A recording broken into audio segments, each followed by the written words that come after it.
Hi, this is Ms. Fitzmaurice, and this video explains a little bit about the types of energy that we're going to talk about in this chapter.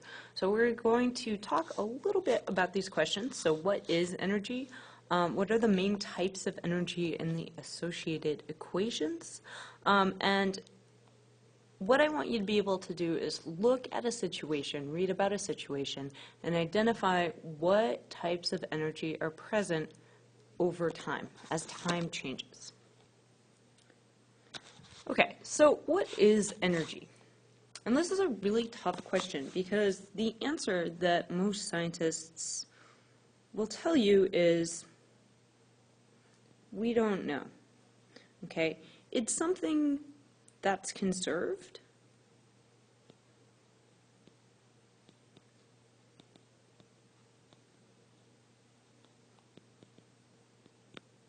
And that's the really neat part about energy.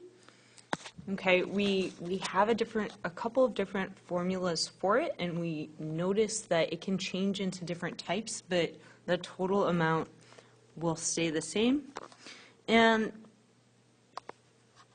one way I've seen it described is how dangerous something is.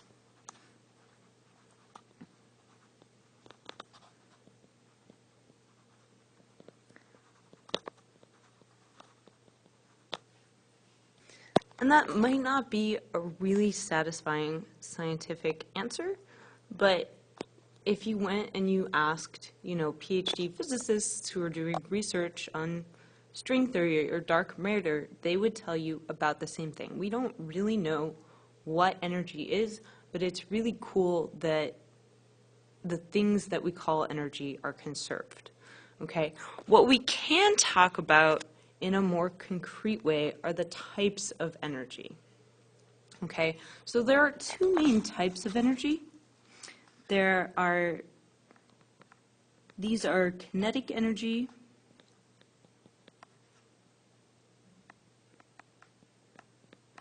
and this is like energy of movement.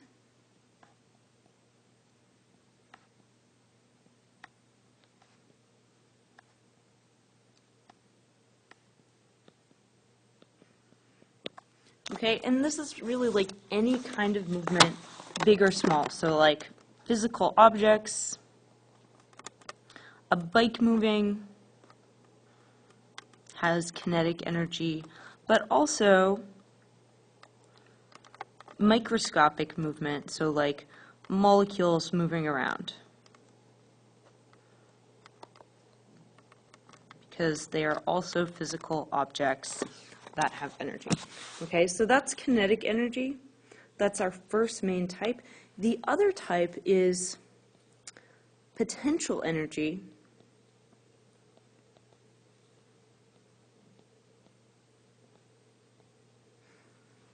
Okay, and when somebody says, gee, you have a lot of potential, what they mean is you have the ability to do something, but maybe you're not necessarily doing it. And so what potential is it's stored energy.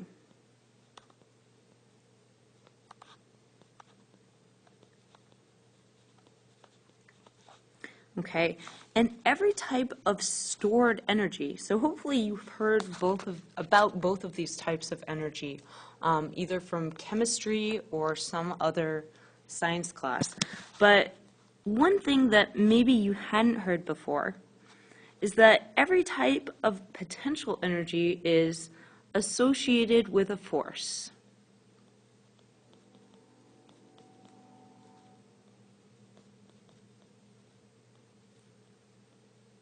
Okay, so here are some examples. Gravitational potential energy. And I'm just going to write PE for potential energy, is obviously associated with Fg. Okay, and that could either be Fg equals mg or Fg equals capital G mm over r squared. Spring potential energy, and I'm just going to write PE, is associated with F spring. And the other type that we're going to talk about And we're going to talk about it a little bit right now, but more later on the year, is either chemical or electric potential energy. And these are really the same things. And these are associated with Fe, which we haven't talked about yet, but it's the electric force. Okay, so every type of potential energy has to do with a force, and that force is trying to make an object move, trying to make it turn into kinetic energy, but something is blocking it. All right, so I'm going to now tell you a little bit more in detail about each of these types and give you some equations. So kinetic energy, we just write it as a K.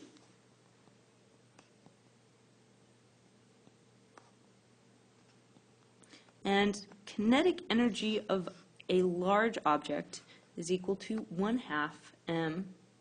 Obviously, m is our mass. That's in kilograms. Times v squared, where v is velocity in meters per second. Okay, and the unit for energy is joules. So an easy example for that is a ball flying through the air.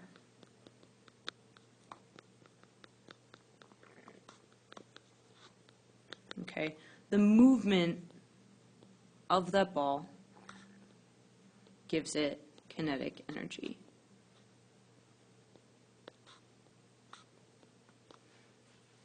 But really, any moving object with mass and velocity will have kinetic energy. The second type of energy we're going to talk about in slightly more detail is gravitational potential energy. Now, as I said before, each type of potential energy is associated with a force. And since we have two equations for Fg, we are going to have two different formulas for gravitational potential. So we have two different equations. Fg equals mg. Okay, we use this like on Earth or near the surface of a planet. And the potential energy, the gravitational potential energy for that is m times g times h, where Ug is gravitational potential energy. And I'm just going to write PE for potential energy. And m is, of course, mass. G is acceleration due to gravity. And h is the height of something. And this makes sense. The higher an object is, the more potential it has to fall, to speed up, to gain more kinetic energy once it's in motion. The other equation that we have, Fg equals g m over r squared, also has an equation for gravitational potential energy. You're going to use this more when you're dealing with like satellites or planets. And the equation for that, again, Ug is gravitational potential energy, is equal to negative g, capital M, little m, over r, but notice this minus sign out front. Okay? Okay. The second type we're going to talk about of potential energy is spring potential. And we have, of course, our spring force, Fs equals minus k delta x. For spring potential energy, which is going to be Us, okay, every time there's a U, that means potential energy, so this is spring potential energy, I'm just writing PE for potential energy, is equal to 1/2 k times delta x squared. Okay. I want you to look at the formulas for US and UG, and what you should realize is that the difference between the force and the, excuse me, the difference between the force and the potential energy is there's an extra distance multiplied by it, okay? To go from divided by r squared to over r, we multiplied by an extra distance. To go from delta x to delta x squared, we multiplied by an extra distance. And yeah, sometimes there's a factor of a half, and I can't really explain where that comes from without using calculus, but you see this extra distance factor. All right, so one thing you need to be able to do is you need to be able to look at a picture or a situation and tell me which types of energy are present. Okay, so what I want you to do is look at these two pictures. So there's a before picture and an after picture. Before, we have a ball. It's about to start falling down onto a spring, and afterwards the ball has fallen onto the spring and it is totally compressed so that the final velocity is also zero. And I just want you to tell me what types of energy are present in this situation. Okay, so, or in the before and after picture. So now that you've done that, let's look at the before picture. We have a ball. It's suspended in the air and it has a certain height. Okay, because it has a height, there must be gravitational potential energy. So we have UG. Our spring is not compressed.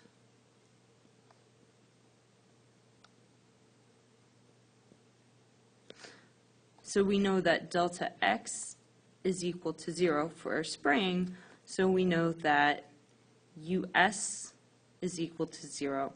Also, because our ball is not moving, kinetic energy is also equal to 0. Looking at our after picture, we'd still have a certain height. The ball still has a certain height, so it still has UG. Okay, but the spring is compressed a certain amount, and we have some delta x, which is not equal to 0. Okay, because the spring is compressed, that means we have some kind of spring potential energy. And because the velocity is 0, again, we have no kinetic energy. Okay, so the next question is, how is this useful in solving problems? And the answer is, since energy is conserved, we can use this to write out equations that will help us solve for velocity or height, etc.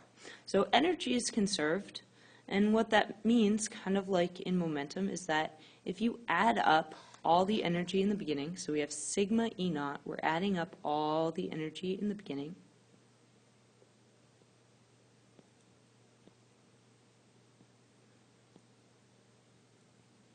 it will be equal to all of the energy at the end. So we have sigma E naught equals sigma E, and I'm just going to say all energy at the end.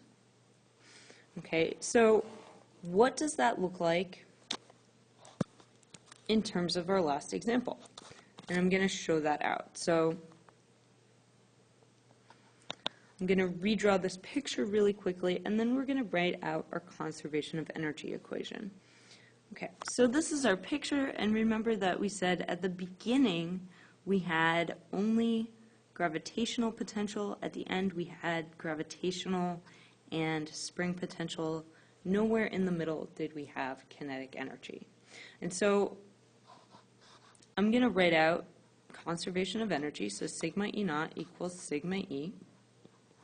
At the beginning, I only have gravitational, so I have only UG naught, and that's equal to what I have at the end, which is UG plus US.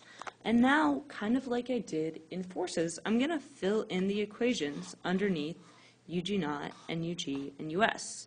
Okay, and I remembered that UG, gravitational potential, is mgh, so I'm going to write mgh naught is equal to mgh, so like the final height, plus 1/2 US is 1/2 k delta x squared. Okay, so now if I gave you a few of these variables and I asked you, for example, to solve for delta x, you could do that. Okay, so I'm going to have you try one more example, and we're just going to do this in variables. What I want you to do, so on the left is my before picture of a ball. It's at a certain height h, and it starts at v equals 0. At the end, I have a ball, and I want to know the final velocity. It's just about to hit the ground, so we could say h equals 0. It's a height of 0. I want you to try to write out the conservation of energy equation. So we have sigma E naught is equal to sigma E. Okay, so try to do that, and try to solve algebraically for this V. All right, so now that you've tried to do that, first of all, you have to figure out what kind of energy is present at the beginning. Okay, and we go through our list. Do we have kinetic energy? Do we have gravitational potential? Do we have spring potential? And we could even just write all those out. So US naught plus K naught plus UG naught is equal to US final plus K final plus UG final. Okay, a lot of these things are going to be 0. Well, US, so do we have spring potential energy? No, not at all. So that goes away. At the beginning, we see that our velocity is 0, so we have no kinetic energy. At the end, we see that, again, there's no spring in this situation, so spring potential must be 0. There is kinetic energy, but if our height is 0, then mgh has to be 0, so we have no gravitational potential. And so this is all I'm left with. I have UG naught, which is going to be mgh, and it's this h over here, so I'm just going to leave it as h, is equal to kinetic energy, which is 1/2 mv squared. Now if I want to solve for v, I can do that algebraically. Okay, I can cancel out my m's. I'm dividing both sides by m. I'm going to multiply both sides by 2 to get rid of this factor of 1/2, and I'm left with v squared equals 2gh, and v is equal to the square root of 2gh. Now the cool thing is, you could solve this same problem using 1D kinematics, but we just did it with conservation of energy. Okay, so hopefully you have a good idea now of what the main types of energy we're going to be dealing with in this class are, how to identify the types present in a given situation, and sort of an introduction of how we might start to solve conservation of energy problems. I will see you guys in class tomorrow.